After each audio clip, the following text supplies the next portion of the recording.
দু চারটা পয়সা প্রবাসী বাইরেও তারে হেল্প করতে পারে। বিসমিল্লাহির রহমানির রহিম। আসসালামু আলাইকুম। মাহে রমজানে আজকে 20টা রমজান গত হয়ে গেছে, মাগফিরাতের 10 দিনও চলে গেছে।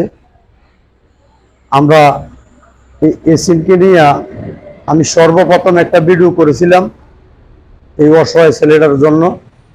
আজকে দীর্ঘ 9 বছরতে গাড়ি অ্যাক্সিডেন্ট করে তার মাজা মেরুদণ্ড ভেঙে একদম তার পাগুলো চলে গেছে। তে ঠিক মতন মানে গাড়িটাও ঠেলে যে চলবো এরকম তার কোনো শক্তি নেই, এবং তার চিকিৎসার জন্য তার পারিবারিকভাবে যত অর্থ সম্পদ ছিল সকল কিছু ব্যয় করা হয়েছে। এখন আর তার ভাই বলতো কেউ নেই, তার বাবা নাই, তো একটাই 3 ছেলে, এবং প্লাস তার আম্মা এখন আছেন, এবং উনিও অসুস্থ। আজকে দীর্ঘ 10-12 দিন অসুস্থ। তার আম্মা একটা মেলে জব করে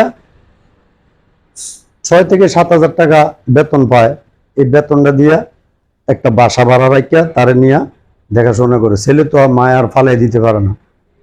তো আমি ওই সর্বপ্রথম ভিডিওটা করাতে অনেকে তারে দান সদকা করছেন। এ করাতে মানে তার যেই শারীরিক যেই সুস্থতার যা কিছু দরকার ছিল মানে করছে। আজকের থেকে 10 দিন আগে তার এই মেরুদণ্ডের যেই হাড়ের মাধ্যমে যেই রডগুলো দিয়া যেই এগুলো দেওয়া হয়েছিল, এই রডগুলো বাঁকা হয়ে গেছিল। বাঁকা হয়ে যাওয়ার কারণে অসুস্থ হয়ে পড়লো। করার পরে তারা আবার আমরা সাথে সাথে একটা মেডিকেলে ভাড়াইলাম। মেডিকেলে ভাড়ানোর পরে ওই রডগুলো আবার এগুলা সিধা করে দিল ডাক্তার। কিন্তু এখনো বর্তমানে খুব অসুস্থ। তার এই অবস্থায় এই ছেলেটারে আমরা অনেক রিকোয়েস্ট করে আনছি যে ভাই তারে তো কেউ দেখাশোনার কেউ নেই, অন্তত ওকে তারে বাসার থেকে একটু রোডে ঘাটে আনানোর জন্য তারে রিকোয়েস্ট করে আমরা রাখছি। তারে নিয়ে এদিক সেদিক যায়। একটা জায়গায় একটা মানুষ কতক্ষণ বসে থাকতে পারে? তো ভাই এই রমজান মাসে অনেক পয়সাওয়ালারা দান সৎকার করতেছেন এবং করবেন। মানুষের এতিমখানাতে অনেকে টাকা পয়সা দিতেছেন। আল্লাহ রাব্বুল আলামিন আপনারা তৌফিক দিছে। কিন্তু দেখা গেছে আমি মনে করি এরকম একটা অসহায় ছেলে, যে ছেলেটা দাঁড়াইতে পারে না, পায়খানা প্রস্রাবটা করে সে এই কাগজটায় প্রস্রাব করে, তার প্রস্রাব করার মতন কোনো ব্যবস্থা নেই। পায়খানা গেলে তারে 3 জনে নিয়ে বসে দিতে হয়, আবার আনতে হয়। তো তার এটা জীবন না। কিন্তু আল্লাহ রাব্বুল আলামিন যতক্ষণ তার হয়াত দিয়েছে, আমরা চেষ্টা করি যাতে একটু মানুষের সাথে হাসি খুশি ভাবে চলতে পারে, এই আশাটা আমরা দিয়ে রাখছি। তো আপনাদের কাছে আমার একটাই আবেদন, এই মাহে রমজানে অনেকে মানুষের পেতরা জাকাত দিবেন। এই পেতরা জাকাতের তুলে যদি সামথিং কিছু, সবাই যারা আছেন আমার এই ভিডিওটা দেখতেছেন, এই অসহায় ছেলেটার সামথিং যদিও আপনারা সাহায্য করেন, এই ছেলেটা মুখে হাসি ফুটবে এবং একটু ওষুধ খাইয়া বা চলাফেরা করে মানে একটু আনন্দ পাইবে। তো সবসময় মন মরার মতন থাকে। এমন সময় বিষের বোতল নিয়ে থাকতো। আমি তারে বললাম যে এটা ভালো না। বললো যে এই বাচ্চাটা তো আমার ধর বাচ্চা লাভ নেই, আমার কেউ ধরুন না নাই, কেউ মারুন না নাই, আমার মারা মেলো গেলে গিয়ে আমার রাখা যায় ঘরে। তো এই অবস্থায় আমি তারে অনেক সান্ত্বনা দিয়া এ পর্যন্ত রাখছি। আমি আশা করি ভাই, যদি আমরা মুসলমান হয়ে থাকি, দেশ এবং বিদেশ প্রবাসে যারা আছেন তারা অনেকবার অনেকে সাহায্য সহযোগিতা করছেন।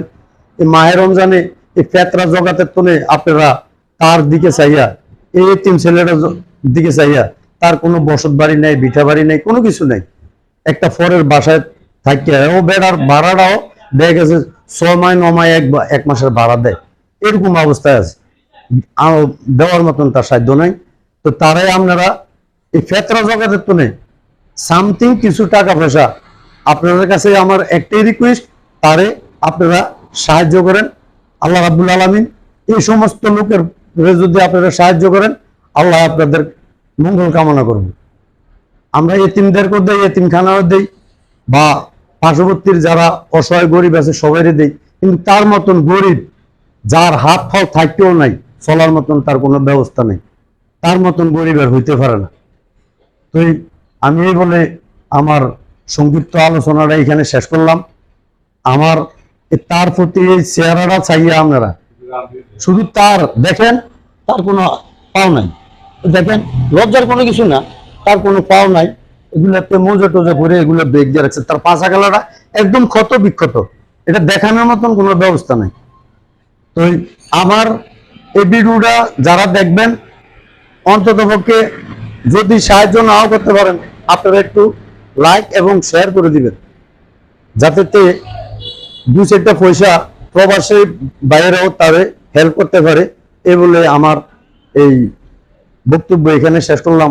আসসালামু আলাইকুম।